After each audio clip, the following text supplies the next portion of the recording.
The release of Street Fighter V Arcade Edition brings us a new character, Sakura. Unfortunately, with the release of any old character, people who played them in an older version tend to get too caught up in how they used to work. On top of that, the Twitter hive mind ends up dictating everyone's opinion anyway, and as such, people are already writing her off as a weak character. Who knows, she might well be, but before we establish that, we've got to put some work in, and that's what we're going to do today.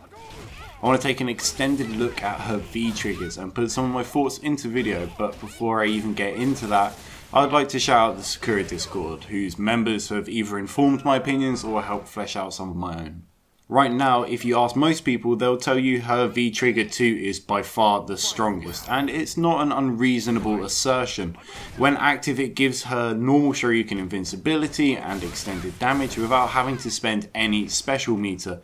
More importantly, it turns her Tatsu into a launcher that can give her massive confirms off basically any hit.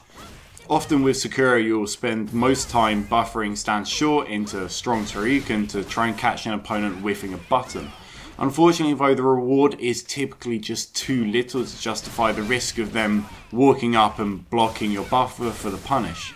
V-Trigger 2 changes this and makes it worth the risk. However, it is worth noting that the V-Trigger Tatsu is -10 on block, so expect max damage from most characters if they do manage to bait you. With these moves only costing V-meter, you're also going to find yourself with a surplus of super, which when combined with the extended conversion options, your ability to make a comeback is much more potent, regardless of your screen positioning. So realistically, V-Trigger 2 is incredibly versatile. You're never going to complain about extended damage and better Oki from any given hit. It's kind of a given that it's going to be pretty good. But onto what I think is really interesting and will probably make up the majority of this video, V-Trigger 1. When active, this powers up your normal fireballs to make them similar to their EX counterpart. On top of that, it gives you access to Hogasho, a short range attack that is typically used for extending very situational combos. Now to look at this properly, I do need to delve into frame data, but I will be accompanying it with some examples which will hopefully help those that don't understand the frames. If you are however looking to learn more about frame data, I will link a video below explaining the basics of it. What makes Hogasho interesting is the sheer amount of active frames, 7 to be exact. This in conjunction with the fact it's already plus on hit and block, it becomes an incredible tool for meaties. Not just those that require frame kills, manual meaties become insanely easy. For example, after a Shoryuken in the corner, you can manually meaty into Hogasho, which when done properly could give you over 10 frames advantage on hit. Hell, even on block, it could be +8, and combine this with the fact that you don't even get pushed that far away, you can follow up with frame traps or throws easily. To finish it all off, this doesn't even spend your V gauge when using it, so you can pretty much loop this mix up back into itself over and over. Now the pseudo EX Fireball is also really interesting. Some people hypothesize it's most useful versus characters such as Zangief, where having a Fireball that knocks down and potentially leads into a combo from mid-range could help stop some of his aggression. The problem with this comes with the fact that you only get a couple of Fireballs until the V-trigger runs out, and that's assuming you've thrown them out without much time ticking over.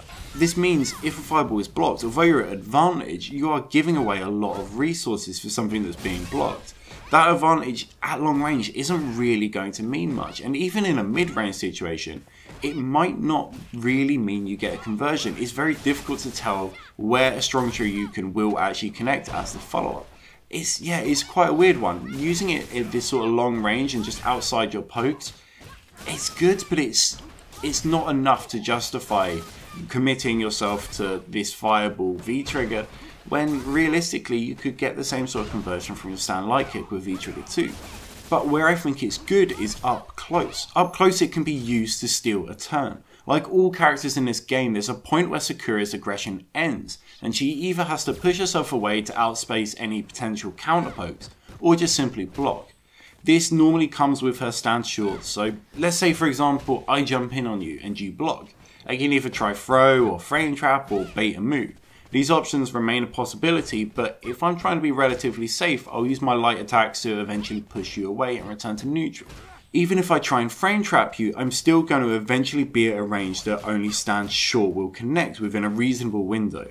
This being -2 on block, they're going to try and counter poke you with any of their buttons. And if you try and press something else, they're going to counter hit you.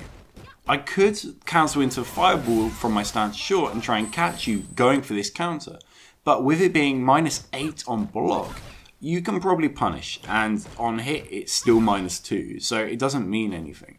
vtrigger 1 means that if I do take the risk of cancelling stance short into the Fireball to catch you trying to counter poke me, I actually get a reward for it. I get a potential Oki situation on top of that, depending on my range. Even on block, I could go back into the stance short and frame trap you again because it's +1 on block.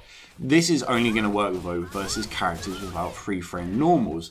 And that right there is the crux of this V-trigger in my mind. Characters without free frame normals suffer really badly when you frame trap with V-trigger 1. And it becomes glaringly obvious to me when you're in the corner. One setup with Sakura that covers both wake ups is dash up, crouch fierce after a Shoryuken. The reason it's good and you might want to go for it is you don't have to be directly in the corner due to the dash.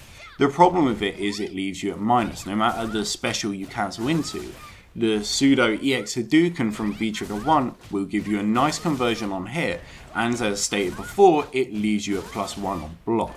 If you're fighting a character without a free frame jab, this means you can frame trap with stand jab and confirm into stand short, or walk up throw, or walk up frame trap. All of these loop back into themselves until you run out of meter, and the minimal push block makes multiple failed mix-ups possible without you risking anything. The reason this won't work versus characters with a free frame jab is they will be able to trade with you if you use your own stand jab after the Hadouken.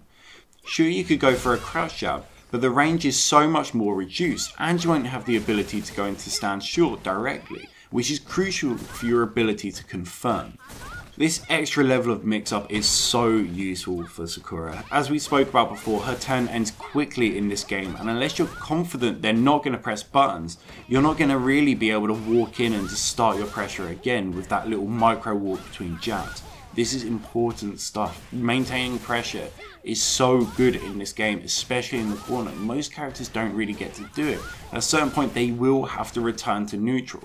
Although you might have your back to the corner, they're just going to be looking for those sort of mid-range pokes. Sakura can get around this, use the Fireball to maintain that, keep the pressure going, go for throws, go for frame traps. It's really powerful. So does all of this make vtrigger 1 better? It's hard to tell. She gets better Oki on most spots of the screen, and her pressure game in the corner is massively expanded upon. Even versus characters with free frame jabs, Hokusho is still an amazing tool. But that extra boost from the block Hadouken pressure is what really makes it for me tip over into being something fantastic. Don't get me wrong, vtrigger 2 is still great. It gives extra damage to her already good with punish game, and she needs that. Plus, the Oki opportunities that come with the V-skill follow-up after Tatsu are still massively unexplored. There's a lot of ground there we haven't covered, because that sort of variable on the air knockdown is always quite a weird one to lap. And that's it from me. Hopefully this gives you some ideas. It's too early for people to start writing off half of her V-trigger system just because one of them seems a bit more intuitive. We've got a lot to figure out with her, and hopefully this video will give you a couple of ideas for you to experiment with and figure out what works for you and what works in certain matchups, because I do think there is a big portion of this that is reliant upon those matchups. Like I said, free frame jabs is a big deal in this game. That's it from me, everyone. I hope you have a great week. Take care.